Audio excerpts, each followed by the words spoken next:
Hello guys and welcome to Civil Panda. कैसे हैं आप सभी लोग? Hope you all guys are doing well. Hope you all guys are doing well. कैसे हैं आप सभी? फटाफट से जो है सारे क्लासेस जल्दी से ज्वाइन हो जाइए ताकि हम क्लास को स्टार्ट कर सकते हैं। And here we are going to discuss some current affairs of today.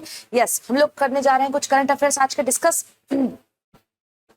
किससे रिलेटेड है भैया? हमारे करंट अफेयर्स किससे रिलेटेड है? एमपी से रिलेटेड है। एमपी से रिलेटेड जो जो चीजें एमपी में फिलहाल में चल रही है उनके बारे में हम लोग डिस्कस करेंगे कि भाई क्या क्या चल रहा है, उनके कंटेंट को डिस्कस करेंगे, एज वेल एज एमपी से रिलेटेड कुछ जीके जीएस के आपके जो स्पेशल क्वेश्चंस है उनको भी डिस्कस करेंगे। हमारा ये स्पेशल सीरीज वॉरियर सीरीज चलाने का भाई सीधा सा हमारा एम क्या है? तो हमारा एम ये है कि वो स्टूडेंट्स जो क्या कर रहे हैं, इंग्लिश में तैयारी कर रहे हैं, इंग्लिश मीडियम से और पीएससी की तैयारी कर रहे हैं, और हमारे बेचारे प्यारे प्यारे स्टूडेंट्स को जो है यदि कंटेंट प्रोवाइड नहीं हो पा रहा है तो हम क्या करेंगे भाई, यहाँ पर हम आपको भर भर के कंटेंट देंगे। यस, इंग्लिश मीडियम के लिए, क्योंकि आप जानते हैं कि एमपीपीसीए में इंग्लिश मीडियम वाले बच्चे थोड़ा सा पीछे रह जाते हैं, थोड़ा सा हाथ उनका तंग रह जाता है। क्यों? उनको कंटेंट नहीं मिल पाता है। तो सिविल पांडा आपके लिए तैयार है हमेशा आपको कंटेंट प्रोवाइड करवाने के लिए। चलिए, आज हमारा है लेक्चर 9 करंट अफेयर्स का। हम लोग स्टार्ट करें। फटाफट से अपना पेन और पेपर लेके और कान में ईयरफोन डाल के बैठ जाओ फटाक से। हमको क्या करना है, बहुत सारे क्वेश्चन को डिस्कस करना है, एज वेल एज उनकी थ्योरी को भी डिस्कस करना है। पढ़ने से ज्यादा सुने ध्यान से, लिखे ध्यान से, क्योंकि जितना अच्छा आप सुनते हैं उतना अच्छा आपको ज्यादा याद होता है। चलेगा। यहाँ पर हमारा आ जाता है सबसे first question, which is the 5th helicopter and small aircraft summit was held on the 25th of July 2023 in which district of Madhya Pradesh. 5वां हेलीकॉप्टर एवं लघु विमान शिखर सम्मेलन 25 जुलाई 2023 को मध्य प्रदेश के किस जिले में आयोजित किया गया था? बताइए। इंदौर, ग्वालियर, सिवनी या खजुराहो? यदि हम बात करें हेलीकॉप्टर की, है ना, हेलीकॉप्टर लघु विमान की हम बात करें तो हमारे यहाँ पे 2-3 पट्टियां फेमस है, जिनमें से एक है कौन सी? तो ध्यान दीजिएगा, जिनमें से एक है भाई साहब हमारे खजुराहो। कौन है? खजुराहो। तो ये कहां पर आयोजित किया गया था, कहां पर ऑर्गेनाइज किया गया था? ये तो ध्यान रखिएगा, ये ऑर्गेनाइज किया गया था खजुराहो में। चलिए, इसके बारे में आप तो खजुराहो के मंदिरों को भाई बहुत अच्छे से जानते हैं। खजुराहो के मंदिर कौन से वंश से संबंधित है? आप जानते हैं चंदेल वंश से संबंधित है। चंदेल वंश से संबंधित है। यहाँ का सबसे फेमस मंदिर कौन सा? यहाँ का सबसे फेमस मंदिर है कंदरिया महादेव। कौन सा भाई साहब? कंदरिया महादेव मंदिर। कंदरिया महादेव मंदिर, कंदरिया महादेव मंदिर। अच्छा, ये मंदिर जो खजुराहो के में कौन से ईस्वी में बनाए गए हैं? तो 1950 से लेके तो 1050 एडी के आसपास ये बनाए गए हैं, है ना, इसके आसपास ये बनाए गए हैं। Is that clear? ये सारी चीजें तो आपको पता होंगी, बहुत सिंपल सी बात है। कभी स्पेशली मैं खजुराहो आपको पढ़ाऊंगी तब हम ये चीजों को अच्छे से पढ़ेंगे। चलिए, तो इसके बारे में हम थोड़ी सी डिटेल ले लेते हैं। क्या हुआ? The event was jointly organised by the minister of civil aviation and the government of Madhya Pradesh, Pawan Hans limited, and the federation of Indian chambers of commerce and industry, FICCI। जी हाँ। The summit was inaugurated by Chief Minister of Madhya Pradesh, OK, Shivraj Singh Chauhan, and Union Minister of Civil Aviation and Steel, Jyotiraditya Scindia. ठीक है, किसने inaugurate किया? Chief minister ने, और ज्योतिरादित्य सिंधिया जी जो है हमारे, उन्होंने। The objective of summit includes, अच्छा, ज्योतिरादित्य सिंधिया जी की वाइफ जो है वो हमारे क्या है, अभी आपको पता होगा, खेल मंत्री है। फटाक से नाम जो है वो कमेंट कर दीजिए। The objective of the summit includes enhancing the scope of the Udan scheme in remote and hilly terrains. The event themes is reaching the last mile regional connectivity through helicopters and small aircraft. ये बहुत अच्छी बात है भाई, through small helicopters and aircraft के through हम क्या करेंगे भाई, आना जाना, हमारी जो है दूरियां थोड़ी कम हो जाएंगी। वैसे भी बहुत ज्यादा दूर अब लोग यहाँ से बचे नहीं एक दूसरे से। चलिए, नेक्स्ट क्वेश्चन पे चलते हैं फटाफट से। नेक्स्ट क्वेश्चन आपसे क्या कह रहा है? Knowledge corridor will be built from Indore to which city? Indore से किस शहर तक नॉलेज कॉरिडोर बनाया जाएगा? भोपाल, ग्वालियर या विदिशा? बताइए फटाफट। तो ध्यान रखिएगा, नॉलेज कॉरिडोर जो बनाया जाएगा वो बनाया जाएगा इंदौर से। इंदौर में तो नहीं भाई, ए ऑप्शन तो होगा ही नहीं कहीं से कहीं तक। भोपाल नहीं भाई साहब, नॉलेज कॉरिडोर एक बड़ा लंबा जो है रूट है, तो आप इसको क्या कहेंगे ma'am?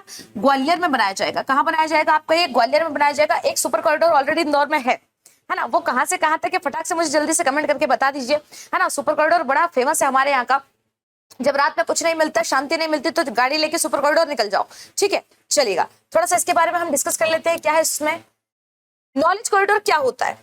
To speed up the economy of Madhya Pradesh, the government is preparing new centers for research, skill development and industry in 5 cities. कि मध्य प्रदेश क्या कर रही है, मध्य प्रदेश गवर्नमेंट क्या कर रही है? रिसर्च, स्किल डेवलपमेंट और इंडस्ट्रीज को बढ़ाने के लिए क्या कर रही है?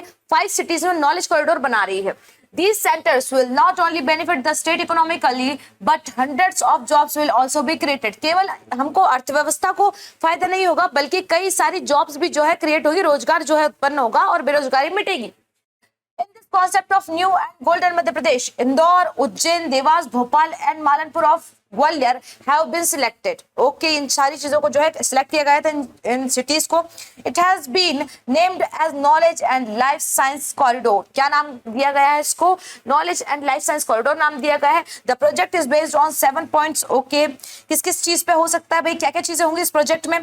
तो एजुकेशनल इंस्टीट्यूशन होगा, रिसर्च इनोवेशन होगा, पेटेंट होगा, इन्वेस्टमेंट्स होंगे, स्टार्टअप इंडस्ट्रीज के बारे में, स्किल्ड वर्क फोर्स होगा एंड प्रोडक्शन और मार्केटिंग. इन सारी की सारी 7 चीजों पे जो है काम किया जाएगा, 7 पॉइंट्स पे जो है काम किया जाएगा इस कॉरिडोर में. बहुत अच्छी बात है यदि ये होता है हमारे यहाँ अच्छी तरीके से. तो चलिए नेक्स्ट क्वेश्चन पे बात करते हैं. नेक्स्ट क्वेश्चन आपसे क्या कह रहा है?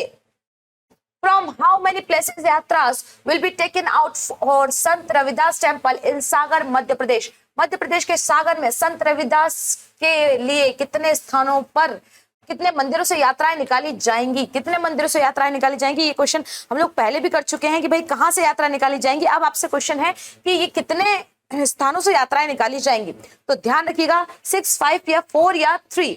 तो कितनी जगहों से यात्राएं निकाली जाएंगी? जब संत रविदास की बात होती है तो फिर आप जानते हैं कि भाई ये बहुत फेमस थे, है ना. संत रविदास जो थे वो बहुत फेमस थे.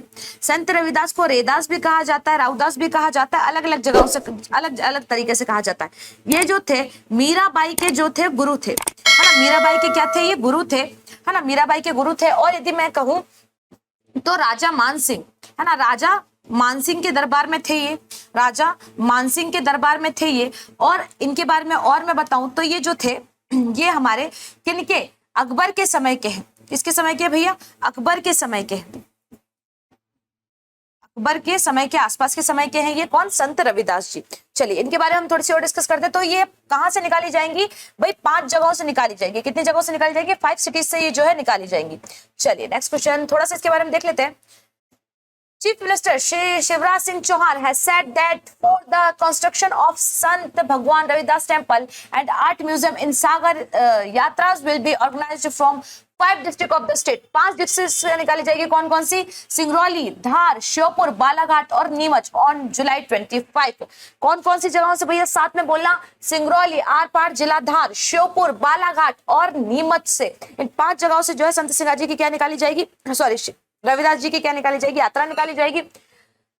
और which will reach Sagar on August 12. 12 अगस्त को ये वहां पहुंचेगी. passing through different places of the state where the foundation stone of the temple will be laid. क्या बात है? फाउंडेशन स्टोन समझ गए ना भाई?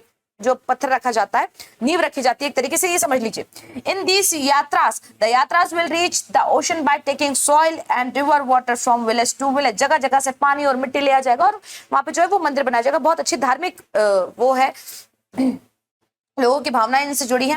नेक्स्ट क्वेश्चन देखिएगा. When is the Madhya Pradesh state junior e sports championship being started recently? हाल ही में मध्य प्रदेश राज्य जूनियर स्पोर्ट्सशिप चैंपियनशिप कहाँ शुरू की जा रही है? कहाँ नहीं, ये कब होगा, है ना.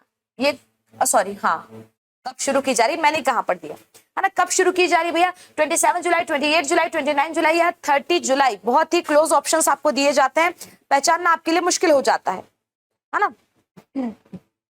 कहाँ की जा रही, जल्दी जल्दी बताइए, कोशिश कीजिए. ई स्पोर्ट्स चैंपियनशिप के बारे में मैं आपसे पहले भी डिस्कस कर चुकी हूँ. ई स्पोर्ट्स के बारे में हम बहुत अच्छे से पहले भी जानते हैं. ई स्पोर्ट्स क्या है भाई? जो ऑनलाइन गेमिंग है, ऑनलाइन गेमिंग को और ऑनलाइन गेमिंग स्किल्स को बढ़ावा देने के लिए हमारा ई स्पोर्ट जो है क्लब भी खुलने वाला है. उसके बारे में भी हम लोग बातचीत कर चुके हैं पिछले क्वेश्चंस में, पिछले सेशंस में हम लोग उसके बारे में भी बात कर चुके हैं. तो फटाक से मुझे कमेंट करके बताना कहां पर खुल रहा है. तो भाई ये जो स्पोर्ट चैंपियनशिप शुरू की जा रही है, कब की जा रही है? 27 जुलाई. जी हाँ, जो पबजी बढ़िया खेलता है पहुंच जाना भाई साहब. चलिए क्या कह रहा है आपसे? According to the information provided by Madhya Pradesh Public Relations Department, the Madhya Pradesh State Junior Sport will be organized from July 27 to August 7, है ना. 27 जुलाई से लेकर 7 अगस्त तक चलेगी. It is known that the country's first sport academy is going to start in Madhya Pradesh. मैंने आपको पहले भी बताया कि मध्य प्रदेश में जो है कंट्री की पहली स्पोर्ट अकेडमी खुलने वाली है. For this, talent search will be done through Madhya Pradesh State Junior Sport Championship. Youth in the age of group 12 to 17 years can participate in this championship. 12 से 17 साल के बच्चे जो इसमें पार्टिसिपेट कर पाएंगे। Selected E sport player will be given the free training for 12 month. जो भी प्लेयर सिलेक्ट होंगे उनको क्या दिया जाएगा? 12 मंथ की फ्री ट्रेनिंग दी जाएगी, 1 साल की लगभग। Madhya Pradesh sports and youth welfare minister Yashodhara Raje Scindia, मैंने अभी आपको इनके बारे में बताया था, आपसे मैंने कमेंट करने को कहा था, has announced the opening of 2 new academies in Madhya Pradesh which will be part of the upcoming Olympics and Asian games. ये चीजें मैं आपको पहले भी बता चुकी हूँ। This time break dancing has been included in the form of sports. बताओ, ब्रेक डांस को भी एक स्पोर्ट के फॉर्म में जो है इंक्लूड किया जाएगा। ब्रेक डांस आप बहुत अच्छे से जानते हैं किस तरह का डांस होता है, अजीब सा, उसे भी क्या किया जाएगा? इस स्पोर्ट में जो है शामिल किया जाएगा, इंक्लूड किया जाएगा। चलिए नेक्स्ट क्वेश्चन पे थोड़ा चर्चा करते हैं। ओहो, G20 समूह का क्वेश्चन आया, थोड़ा सा संभल के रहना है। Where was the labor and employment of the G20 group focused meeting organized recently? हाल ही में G20 समूह का श्रम एवं रोजगार केंद्रित बैठक कहाँ आयोजित की गई है? इंदौर, ग्वालियर, सिवनी या खजुराहो? आपसे पूछा गया प्रश्न। चलिए, तो जब बात होती है भैया G20 समिट की, तो मैं आपको थोड़ा सा G20 समिट के बारे में बता देती हूँ। G20 समिट जो है, G20 समिट 2023 कहाँ होने वाली है? ये क्वेश्चन भी आपसे पूछ लिया जा सकता है। G20 समिट 2023 कहाँ पर होने वाली है? तो ध्यान रखिए भैया, न्यू दिल्ली में होने वाली है। कहाँ होने वाली है? न्यू दिल्ली में होने वाली है। न्यू दिल्ली में होने वाली है। और मैम ये कौन सी समिट है? तो ध्यान रखना, ये 18th समिट है ना? 18th मीटिंग है ये समिट की। कौन सी है? 18th मीटिंग है। इसमें किस किस पे चर्चा की जाएगी? तो इसमें trade, climate change, sustainable development, health, agriculture, energy, environment और आपकी जितने भी है कॉपरेशन, करप्शन और क्लाइमेट चेंज, बहुत सारी चीजों पर जो है इसमें चर्चा की जाएगी, जो G20 समिट 2023 होने वाली है। कहां पर? न्यू दिल्ली में। ठीक है, 18 समिट है ये। तो यहाँ पर देखिएगा, G20 समूह का श्रम एवं केंद्रित बैठक कहाँ आयोजित की गई? MP में कहाँ आयोजित की गई, इसको ध्यान में रखिएगा। तो ये इंदौर में की गई है। कहां पर की गई है भैया? इंदौर में की गई है। चलिए इसके बारे में थोड़ी सी डिटेल और हम ले लेते हैं। The Ministry of Labour, Government of India is working fast on global skill mapping. Okay, AI technology is also affecting employment. Migration is not a bad thing. आप जानते हैं AI एक बहुत ही नई चीज आई है, आर्टिफिशियल इंटेलिजेंस, जिससे क्या हो रहा है भाई? Affecting employment. ये क्या कर रहा है? रोजगार पे एक तरीके से अपना प्रभाव डाल रहा है। रोजगार पे प्रभाव क्यों डाल रहा है? अरे जो काम आप जानते थे, जो काम लेबरों को करना होता था वो मशीनों ने करा। अब जो काम मशीनों को लेबरों की सहायता से करना पड़ रहा है वो काम कौन कर रहा है? AI कर रहा है, आर्टिफिशियल इंटेलिजेंस कर रहा है। तो माइग्रेशन होना ही होना है। These things were said by the Secretary of Union Minister of Labour and Employment, Aarti Aiza, in a press conference. She was addressing a press conference regarding the in the context of G20 Labour and Employment Ministers meeting. Labour and Employment Ministers meeting going to be held in Indore. कहाँ पर होने वाली भैया? इंदौर में होने वाली। The G20 summit will be organized in Indore from 19 to 21 जुलाई। 19 से लेके 21 जुलाई तक 2023 तक क्या चलने वाली है? समिट चलने वाली है। The fourth summit meeting of the employment working group of the various working groups of G20 is going to be held in Indore from, ये तो हम पढ़ चुके हैं। Discussing with the journalists before the meeting, the Central Labour Aarti Ahuja, Secretary Ministry of Employment, said that the need for this meeting arose because at present, due to climate and other changes, there has been a traditional skill gap which has to be removed. देखो traditional skill gap क्या होता है? यदि मैं बात करूं, उन्होंने क्या कहा भी? आरती आहूजा जी ने, जो सेक्रेटरीट है हमारे मिनिस्ट्री ऑफ एम्प्लॉयमेंट की, कि भाई अभी जो देखा, आप जानते हैं कि भाई कोरोना वगैरह आया था, एक बहुत लंबा एक गेप हुआ जिसमें लोग क्या हुए, चीजों से कहीं दूर हो गए तो कहीं बहुत ज्यादा पास हो गए। तो इस वजह से क्लाइमेट चेंज में और अदर चीजों में बहुत ज्यादा क्या है, गेप आया लोगों के बीच में। स्किल्स में लोगों की पढ़ाइयां छूट गई, फिर उनको कवर करने में चीजों को बहुत ज्यादा टाइम लगा। तो एक जनरेशन स्किल गैप आया हम लोगों के बीच में। तो इसके हिसाब से आपने क्या कहा? Before Indore these meetings have been held in Jodhpur, Guwahati and Geneva. कहाँ पे हो चुकी है? जोधपुर, गुवाहाटी और जेनेवा में हो चुकी है। Now this fourth meeting is going to be held in Indore. Indore में होने वाली। 165 delegates from 9 countries are participating in it. बहुत बड़ी चीज है ये, है ना। एक 165 डेलीगेट्स आने वाले कहां से? 9 कंट्रीज से, अलग अलग 9 कंट्रीज से, और वो आके इसमें क्या करेंगे? पार्ट लेंगे। चलिए नेक्स्ट क्वेश्चन पे चलते हैं। Chief Minister Shri Shivraj Singh Chauhan will lay the foundation stone of which micro irrigation project costing rupees 672 crore 25 lakh there. मुख्यमंत्री शिवराज सिंह चौहान 672 करोड़ 25 लाख रुपए की लागत की किस माइक्रो सिंचाई परियोजना का शिलान्यास करेंगे? Rehan micro irrigation project, Sakka micro irrigation project, Jobat micro irrigation project या तावा माइक्रो इरिगेशन प्रोजेक्ट, चारों में से कौन सा होगा बताइए जरा। तो इसमें से जो है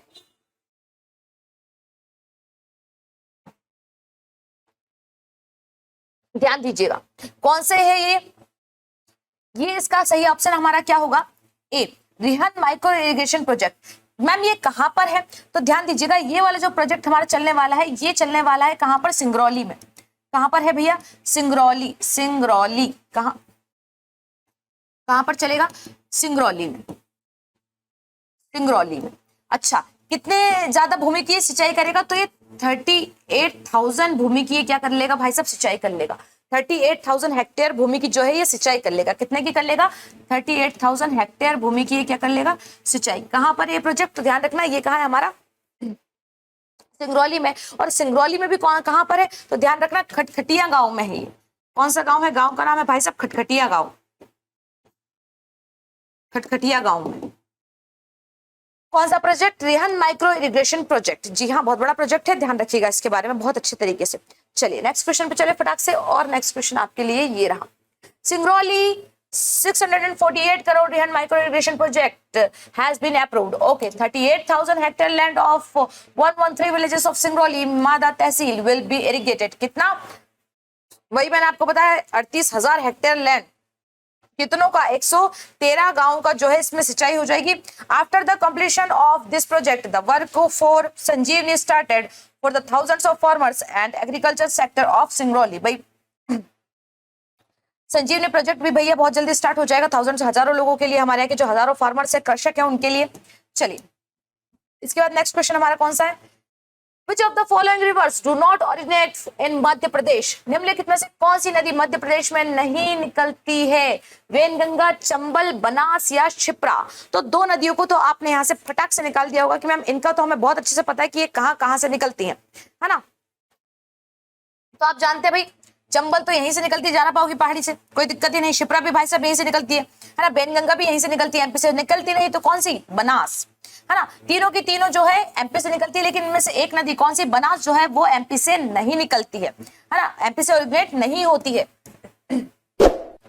Banas river rises from Aravalli range in Rajsamand district of Rajasthan, Chambal at Mahu town in Indore district, Shipra at Kakribali hill of Vindhya range in Dhar district, Venganga from Satpura range of Seoner district। इन तीनों का तो आपको पता ही था। राजसमंद पहाड़ी से कौन सी निकलती है, बनास नदी निकलती है, जो कि कहां पर है, राजस्थान में है। तो राजस्थान में से निकलती है तो भाई एमपी में से कैसे ही निकलेगी, ठीक है चलेगा। नेक्स्ट क्वेश्चन देखिए, the biosphere reserve situated in Madhya Pradesh in included in World Network of Biosphere Reserve based on UNESCO Man and Biosphere Reserve Program। Madhya Pradesh में स्थित कितने biosphere reserve UNESCO man of biosphere reserve programme कार्यक्रम के आधार पर biosphere reserve के विश्व network में शामिल हैं। कितने स्थित बायोस्फीयर्स कहां पर शामिल है, इसमें शामिल है, बताइए फटाफट कितने हैं भाई साहब ऐसे।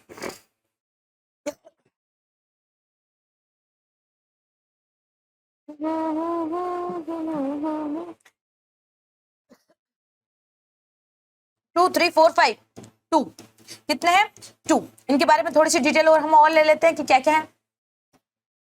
World Network of Biosphere Reserves currently counts 651 biosphere reserves in 120 countries all over the world। World network biosphere ने क्या किया है, कितने 651 बायोस्फीयर रिजर्व्स कहां पर 120 कंट्रियों में ढूंढे हैं। इसके बाद out of 18 biosphere reserve in India 9 are covered under the scheme. 18 जो बायोस्फीयर्स कहां पर है इंडिया में, उनमें से 9 को क्या लिया गया है, इस स्कीम में लिया गया है। Total 3 biosphere reserve located in Madhya Pradesh, इनमें से 3 कहां पर है, मध्य प्रदेश में, और उनमें से 2 को क्या लिया गया है, इस स्कीम के अंडर में लिया गया है। टोटल 3 है। 3 कौन कौन से उसके बारे में डिस्कस कर लेते हैं।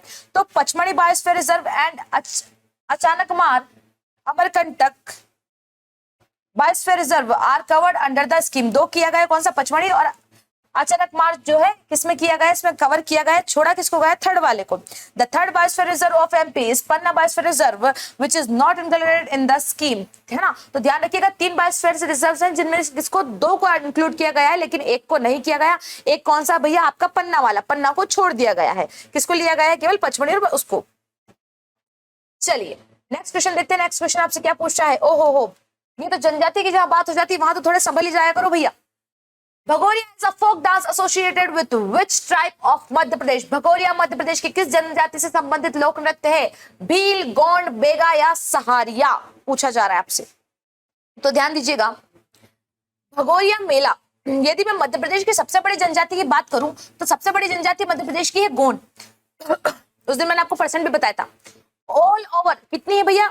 सबसे बड़ी जनजाति कौन सी? मध्य प्रदेश की गोंड है, जिसका परसेंट कितना है? 21.1% ऑफ पॉपुलेशन है एमपी की। लेकिन उसके बाद यदि मैं बात करूं ऑल ओवर इंडिया की, इंडिया में सबसे बड़ी जनजाति ट्राइब कौन सी है? तो वो भील है। और भीलों के द्वारा ही क्या किया जाता है? भगोरिया नृत्य किया जाता है। क्या किया जाता है? भगोरिया फोक डांस किया जाता है। चलिए भगोरिया फोक डांस के बारे में हम थोड़ी सी और बात कर लेते हैं। तो भगोरिया फोक डांस कहाँ पे किया जाता है? एक भगोरिया हाट का आयोजन किया जाता है। भगोरिया हाट या आप इसे भगोरिया मेला कह सकते हैं। भगोरिया मेला का आयोजन किया जाता है इन लोगों के द्वारा। और ये भगोरिया मेला का आयोजन कैसे किया जाता है? होली से ठीक, है ना, होली से ठीक 7 दिन पहले, होली से ठीक कितने दिन पहले बेटा? 7 days बिफोर किया जाता है। 7 दिन पहले जो है इस हाट का आयोजन किया जाता है। आपको थोड़ा सा इस हाट के बारे में स्पेशल चीज मैं आपको बताती हूँ। भील जनजाति के बच्चे नहीं, जो जवान हो गए शादी के लायक, वो क्या करते हैं? सुंदर सुंदर तैयार होकर जाते हैं, वहां पर मजे लेते हैं, नाचते खेलते हंसते कूदते गाना गाते ढोल बजा के सुबह सुबह सबको उठाते हैं। और उसके बाद वहां पर अपने मनपसंद के लड़का या लड़की को देखकर शादी कर लेते हैं। जी हाँ, उनका ये शादी.com है, एक तरीके से भगोरिया हाट अपने तरीके से। यदि मैं बात करूं मैम भगोरिया हाट चालू कब से हुआ था, तो ध्यान रखिएगा, भगोरिया मेला की शुरुआत, है ना, भगोरिया मेला जो था, भगोरिया मेला कब स्टार्ट हुआ था? भगोरिया मेला स्टार्ट हुआ था राजा भोज के समय में। इस चीज को भी ध्यान में रखना, किसके समय में भाई साहब? राजा भोज के समय में। राजा भोज के समय में ये जो है हाट शुरू हुआ था। किसने किया था? तो ध्यान रखना, कासूमार और बालुन। किसने? कासूमार, कासूमार और बालुन नाम के 2 राजकुमार थे। कासूमार एंड बालुन, कासूमार एंड बालुन नाम के 2 राजकुमार थे। इन्होंने जो है इस भगोरिया हाट का आयोजन, भगोरिया मेला का आयोजन जो है शुरू करवाया था। किसने? कासूमार और बालुन ने इसका आयोजन शुरू करवाया था। हालांकि इस फैक्ट को अभी तक क्लियर नहीं किया गया, बट बुक्स में आपको यही मिलता है कि इन्होंने करवाया था। कब से चल रहा है? राजा भोज के समय से चल रहा है। ठीक है, चलिएगा नेक्स्ट क्वेश्चन पे मूव करते हैं फटाफट से। और नेक्स्ट क्वेश्चन भाई इसके बारे में थोड़ा सा देख लेते हैं। Okay, The Bhil are one of the largest tribal group living in Chhattisgarh, Gujarat, Karnataka, Madhya Pradesh, Maharashtra, Andhra Pradesh, and Rajasthan. Okay, the name is derived from the word Billu, which means bow. Okay, the Bhil are known to be excellent archers of coupled with deep knowledge about their local geography. Yes, traditionally expert in guerrilla warfare. Guerrilla warfare के बारे में आप जानते हैं, जिसे आप हिंदी में कहते हैं गुरिल्ला पद्धति। जी हाँ, ये पद्धति जो है सबसे ज्यादा किसने अपनाई थी? तो तात्या टोपे जी और शिवाजी महाराज के द्वारा ये पद्धति बहुत ज्यादा अपनाई गई थी। क्या होता है इसमें? तो मैं आपको बताऊं, इस वॉरफेयर में होता है कि जो भील वगैरह या ट्राइबल जो लोग होते हैं वो अपने जंगलों से बहुत ज्यादा परिचित होते हैं। आप जानते हैं जो ट्राइबल्स का होता है वो क्या होता है? जय जोहार, जल जंगल जमीन होता है ना, ये तीनों के बिना ये नहीं रहते, इन तीनों में ही रहते हैं, जल जंगल और जमीन। तो आप क्या कहेंगे? ये क्या करते थे भाई, यदि कोई दुश्मन आ रहा है, दुश्मन की सेना आ रही है जो कि आपके एरिया में नहीं है और आपकी सेना बहुत कम है, अब आपकी सेना बहुत कम है तो आप उनसे कैसे लड़ पाएंगे? तो ये चढ़ के कहाँ बैठ जाते थे भाई साहब? पेड़ों पर बैठ जाते थे, छुपके कि लोग देख ना पाए। और जैसे ही उनकी एनिमी की जो है सेना आती थी, आर्मी आती थी, ये उनके ऊपर क्या करते थे? अटैक कर देते थे। That is guerrilla warfare. ठीक है, Laborers, they are also skilled sculptors. ठीक है, Bhil women wear traditional saris while men are dressed in long frock and pajamas. जी हाँ, बहुत सुंदर सी एक साड़ी पहनती है, ऐसे सिर पे वो लगा लेते हैं, ऐसे यहाँ पर जो है गले में एक बढ़िया सा वो पहनते हैं। और वहीं पे आदमी पहनते भाई, आदमी पहनते सुंदर सा पजामा, है ना, सुंदर सा पजामा पहनते हैं, यहाँ पे एक ऐसा वो टांग लेते हैं, है ना, और वो भी ऐसे मुंह पे कुछ लगा लेते हैं। और बड़े बड़े बड़े सुंदर से आदमी होते हैं वो, उनके भी, है ना।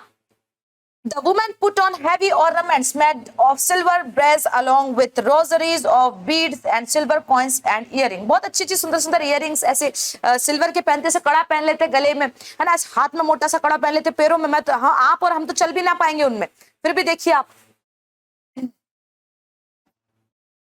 चलिए क्या पूछा है आपसे? Shri Singaji thermal power project is located in which district of Madhya Pradesh? Shri Singaji thermal power project Madhya Pradesh के किस जिले में स्थित है? इंदौर, ग्वालियर, खंडवा या विदिशा? बताइए। तो ध्यान दीजिएगा, Shri Singaji thermal power project जो चलाया जा रहा है वो कहाँ चलाया जा रहा है बेटा? खंडवा में। कहाँ चलाया जा रहा है? खंडवा में। थर्मल पावर प्रोजेक्ट की यदि हम बात करें तो एमपी इसके लिए थोड़ा सा खास हो जाता है। थर्मल पावर प्रोजेक्ट में जो भैया इंडियाज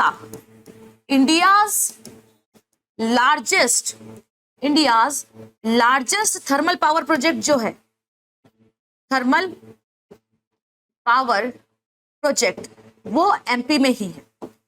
एमपी में ही है। एमपी में कहाँ है भाई साहब? ये सिंगरौली में है। कहाँ है बेटा? सिंगरौली में है। और इसका नाम क्या है? सिंगरौली में है। इसका नाम क्या है? ध्यान रखना, विंध्याचल थर्मल पावर प्रोजेक्ट। क्या है इसका नाम? इसका नाम है Vindhyachal thermal power project. Thermal power project, जी हाँ, थर्मल पावर प्रोजेक्ट। ये इंडिया का सबसे बड़ा थर्मल पावर प्रोजेक्ट है। जी हाँ, इंडिया का सबसे बड़ा थर्मल पावर प्रोजेक्ट है। और यदि मैं बात करूं तो वर्ल्ड का, जी हाँ, वर्ल्ड का नाइन्थ लार्जेस्ट, वर्ल्ड का ninth largest coal fired world का ninth largest coal fired thermal power project है। कोल फायर्ड है ना, वर्ल्ड का ninth largest coal fired thermal power project है। और इसके बारे में बात करूं तो मैम यहाँ पे जो है रॉ मटेरियल्स कहाँ से आता है? यहाँ का जो है रॉ मटेरियल्स कहाँ से आता है? तो निगाही माइंस से आता है। कहाँ से आता है? यहाँ का निगाही माइंस से जो है यहाँ का कोल आता है, यहाँ का जो है रॉ मटेरियल आता है ना। इनके बारे में पॉइंट्स ध्यान में रखना। सिंगाजी थर्मल पावर प्रोजेक्ट कहाँ है? वो तो खंडवा में है। लेकिन एमपी का सबसे बड़ा थर्मल पावर प्रोजेक्ट की यदि मैं बात करूं तो वो कहाँ पर है?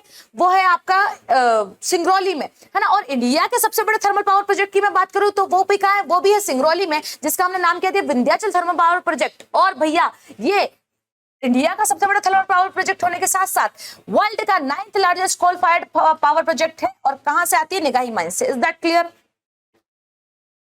नेक्स्ट क्वेश्चन पे मूव करें फटाक से, चलेगा। So next question ये रहा, this project is a coal-fired power plant located in near Dongalia village of Khandwa district, Madhya Pradesh. ठीक है, the project is owned by MPPGCL, Madhya Pradesh Power Generating Company Limited. It receives water from Indira Sagar Dam and multi-purpose project of Madhya Pradesh on the Narmada River. ठीक है, कहाँ से आता भैया? इंदिरा सागर से। 2 units of 600 megawatt each were inaugurated by PM Narendra Modi on 5th March 2050. किनके द्वारा inaugurate किया गया था? PM नरेंद्र मोदी जी द्वारा किया गया था। चलिए नेक्स्ट क्वेश्चन पे चले फटाफट, चलिएगा नेक्स्ट क्वेश्चन पे चलते हैं। और नेक्स्ट क्वेश्चन ये रहा, which famous leader was born in Mhow of Madhya Pradesh? Madhya Pradesh के महू में किस प्रसिद्ध नेता का जन्म हुआ? सरोजिनी नायडू, इंदिरा गांधी, बाल गंगाधर तिलक या बाबा साहेब अम्बेडकर जी? बताइए। तो आप तो जो है इनका नाम सुनते ही समझ गए होंगे किसका हुआ है? डी, बाबा साहेब अम्बेडकर जी का। किनका हुआ भाई साहब? बाबा साहेब अम्बेडकर जी का जो है महू में जन्म हुआ है। और महू या उस समय का मैं कहूं मध्य प्रांत।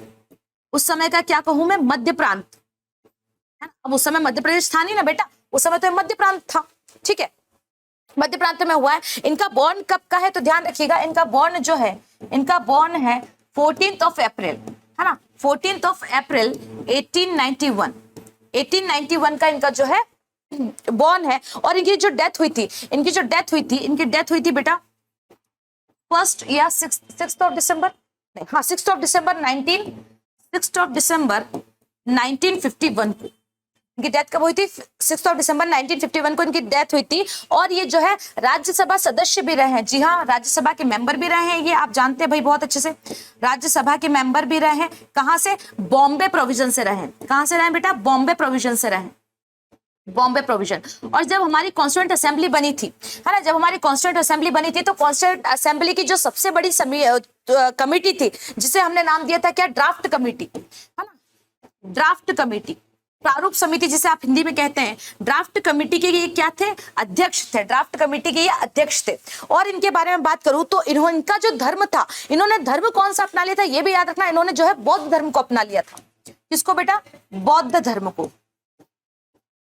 बौद्ध धर्म को इन्होंने अपना लिया था। इनके बारे में मैं आपसे और बात करूं तो इनको भैया पुरस्कार भी बहुत सारे मिले। इनको बोधिसत्व पुरस्कार मिला है। इनको जो है बोधिसत्व पुरस्कार मिला है। बोधिसत्व पुरस्कार इनको दिया गया 1956 में। कब दिया गया है? 1956 में इन्हें बोधिसत्व पुरस्कार दिया है। और भारत का सर्वोच्च नागरिक सम्मान, जिसे हम क्या कहते हैं? भारत रत्न। है ना। भारत रत्न भी इन्हें दिया गया है, भारत रत्न भी इन्हें दिया गया है कब, 1990 में। ध्यान रखिएगा, इनकी मृत्यु के पश्चात इन्हें दिया गया है किनको, डॉक्टर बाबा साहेब अम्बेडकर को। और इनको एक और पुरस्कार दिया गया है, द ग्रेटेस्ट इंडियन अवार्ड भी इन्हें दिया गया है, द ग्रेटेस्ट इंडियन अवार्ड भी इन्हें दिया गया है। कब दिया गया है, 2012 में। इन पॉइंट्स को भी आप ध्यान में रखिएगा।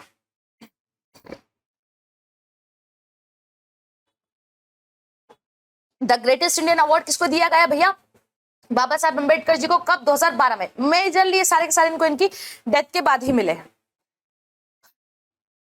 चलिए फटाफट सारे के सारे पॉइंट नोट कर लीजिए, नोट नहीं कर पा रहे स्क्रीनशॉट ले लीजिए, जो आपको करना है वो कर लीजिए, है ना। बौद्ध धर्म ड्राफ्ट कमेटी के ये क्या रहे भाई, हेड रहे, अध्यक्ष रहे, बॉर्न इनका रहा है, राज्यसभा सदस्य रहे, कौन से प्रोविजन से, बॉम्बे प्रोविजन से रहे। उसके बाद ये सारे जो है मैंने आपको इनके अवार्ड्स बता दिए, इनको क्या क्या मिला है। चलिए नेक्स्ट क्वेश्चन पे मूव करें फटाक से। नेक्स्ट क्वेश्चन ये रहा, Who was the first president of Madhya Pradesh Congress committee? Madhya Pradesh की कांग्रेस कमेटी के प्रथम अध्यक्ष कौन थे? सेठ गोविंददास, विद्याचरण शुक्ल, मोतीलाल वोरा या श्याम चरण शुक्ला?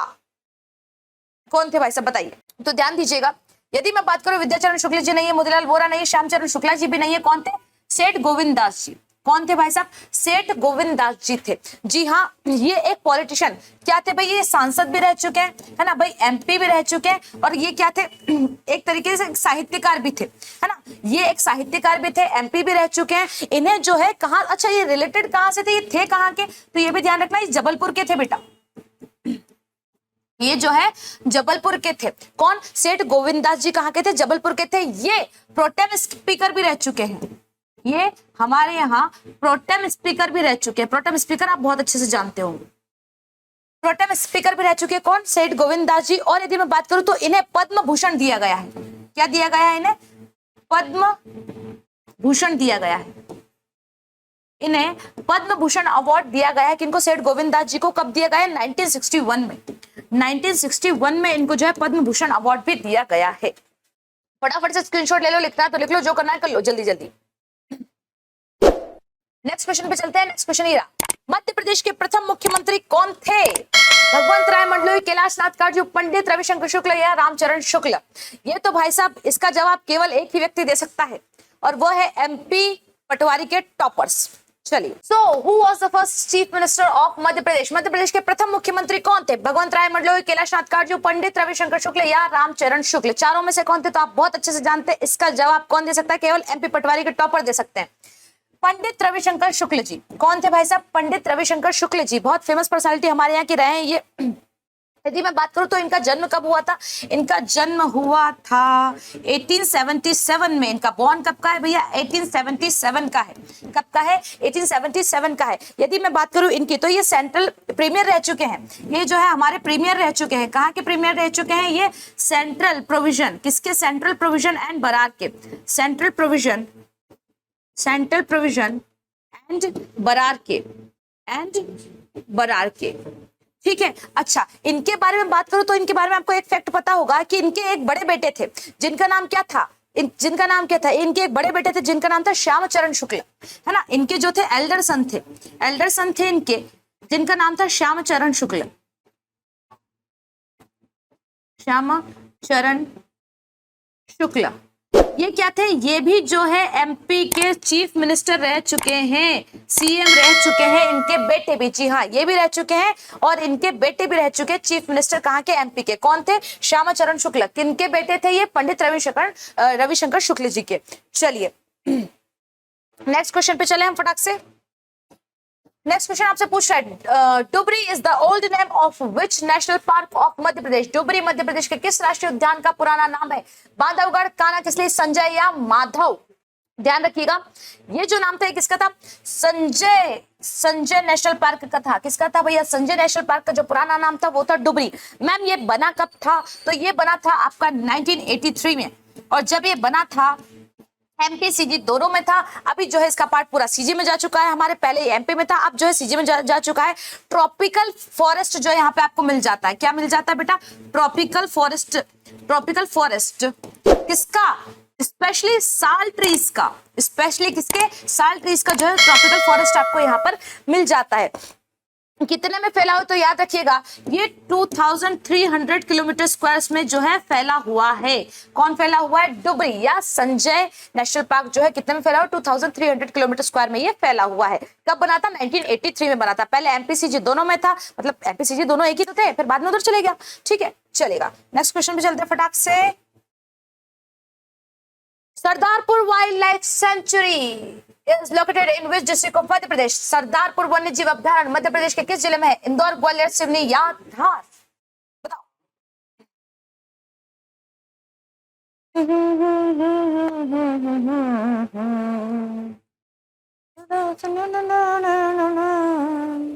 तो ध्यान दीजिएगा, इंदौर में तो नहीं है भाई साहब। इंदौर में तो कौन सा है? आप जानते होंगे वाइल्ड लाइफ सेंचुरी, अपना राला मंडल, है ना। इंदौर में नहीं है, ग्वालियर में नहीं है, सिवनी में नहीं है। कहां पर है? आर पार जिला धार।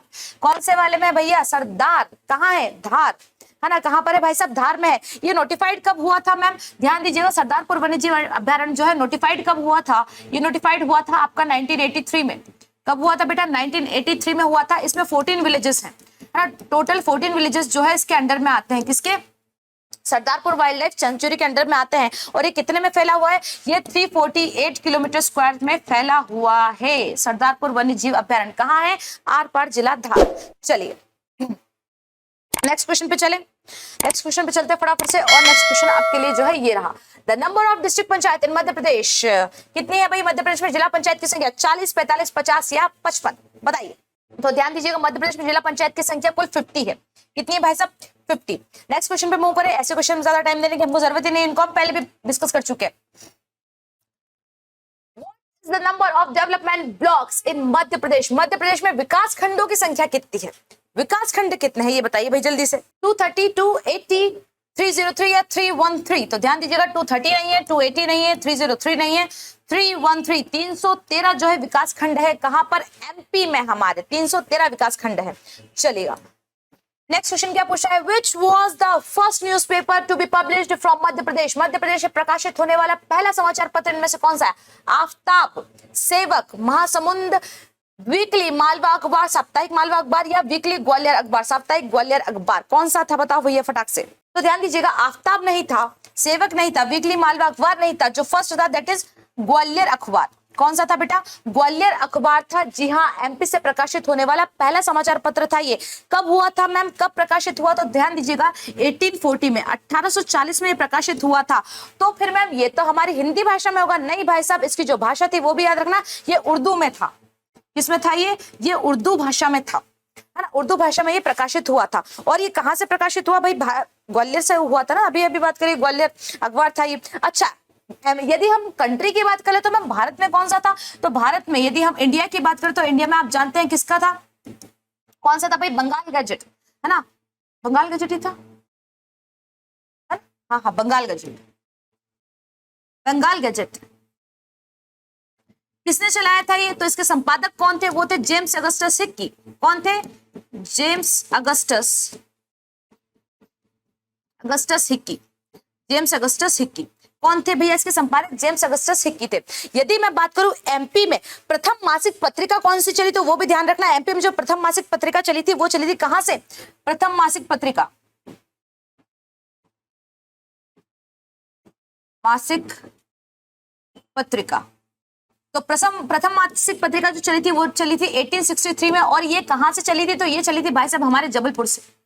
कहां से चली थी भैया? जबलपुर से चली थी। इन सारी चीजों को भी ध्यान में रखिएगा।